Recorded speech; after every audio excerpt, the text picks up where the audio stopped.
Любовта към любимият ми десерт ме отведе директно в Мерисан, при майстор Джума и неговите автентични турски баклави, приготвени с ръчно точни кори и много майсторлък. Готова съм да се уча на занаят, а и да ям.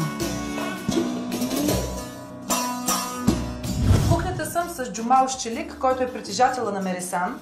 И той ще ми разкаже как се прави автентична баклава от Антеп. И както виждам, той даже се прави и корите сам. Да.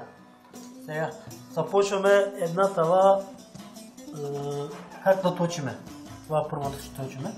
Това десто яйца има, сол има малко. О, значи с яйца му правиш ще? Да, вътре има яйца, сол, вода и качествено брашно. Да. Най-качествено брашно ползва. Да. Я дай сега аз тук да съм на такова отгоре. Уха, чакай, че много натиснах, аз съм много силничка. Колко да натискам, Джума, казвай? Значи, не много. Не много. Да, кръгли трябва да... Kaybettim kendimi ne olur. Значи трябва да работим доста бързичко да ги правим тези неща, нали така? Да, защото ще усъхнат, а? Точно. Halim yok sen gel de al beni. Това е перфектно. Това е перфектно и красиво и перфектно. Това е човешки невъзможно. И въпреки всичко ти го показа как е възможно. Duy beni sevenlerin. Я съм много направо. Чакай сега аз да го въртя на камера. Е така. Е така. Трябва да го размахна това нещо. Чакай сега друго нещо, което прави така и така прави той. И така. Така тук? Да. И като се направи една баклава сега, трябва ли така да престои с сиропа? Точно.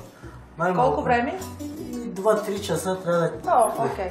Да дърпат, защото... Колко сега масло слагаме на една такава баклава, кавичка баклава? Да. Да, половина 3 черпак. Достатъчно. Колко значи? 500 грама или какво е? Не много, 350, кило и половина захар. О, той ще го прави сърпично по-турски. По-малко водичка, Значи по-малко захар. шансите да сложим сега.